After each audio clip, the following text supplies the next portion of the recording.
Tonight, the president's lawyer, who played a big role in the Trump Organization, is drawing scrutiny from the special counsel, according to the Washington Post. While Michael Cohen is not a target of the investigation, the Post reports Robert Mueller's team has asked for documents and interviewed witnesses about Cohen's roles in a business deal and a policy proposal, both involving Russia. The special counsel is reportedly looking at negotiations by Cohen during the 2016 campaign to launch a Trump-branded tower in Moscow. Cohen previously acknowledged he reached out to Putin's spokesman for help advancing the project in January 2016, but did not receive a response and abandoned the plan shortly after. The Post reports the special counsel is also examining a Russia-friendly policy proposal given to Cohen by a Ukrainian lawyer. Michael Cohen is also one of the names on the subpoena issued to Sam Nunberg, a former and short-lived campaign advisor to the Trump team. After initially threatening to defy the subpoena, Nunberg now tells CNN, "I'm going to cooperate with whatever they want." What I'm not going to have is to help Mueller's team target Roger Stone. Roger is my mentor.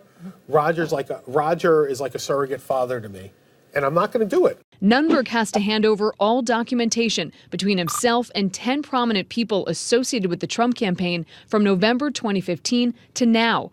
The names include the president, former Trump campaign chairman Paul Manafort, and his deputy Rick Gates, who were indicted in October. Gates has since pleaded guilty, and Manafort maintains his innocence. Plus, former White House chief strategist Steve Bannon and Nunberg's self-proclaimed mentor, Roger Stone.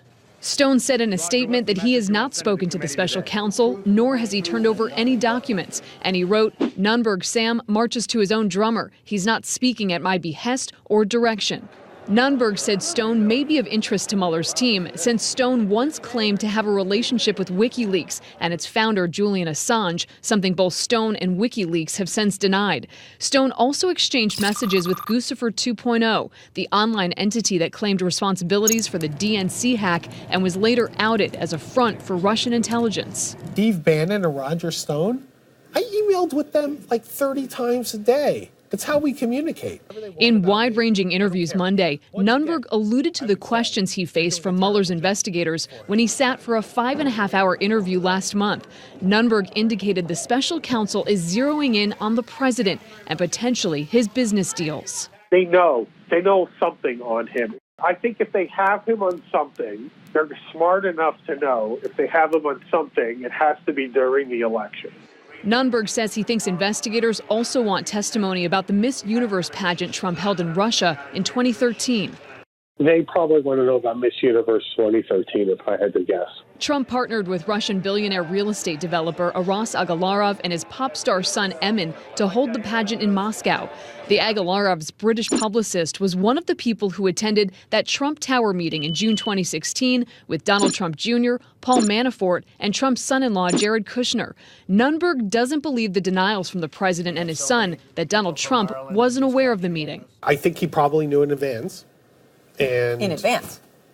Yeah, I think if I had to guess, Don informed him about it. Nunberg provided no evidence for any of his claims, and Nunberg has acknowledged he left the campaign on bad terms with Trump.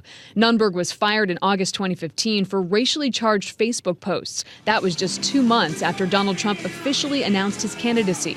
In the midst of hours of TV interviews Monday, some people wrote into reporters questioning Nunberg's mental state, prompting CNN's Aaron Burnett to ask this. Talking to you, Yeah. I have smelled alcohol on your breath. Well, I have not had a drink. Anything else? No. No. No. Besides my meds. Okay. Antidepressants, is that okay? And Nunberg did tell CNN today that he plans to comply with all aspects of the subpoena, including the grand jury testimony he's been called to give right here in Washington on Friday. Nunberg has also said he has no regrets about his very public defiance for several hours yesterday, and he says he's been spending all of his time now working to comply with that document request.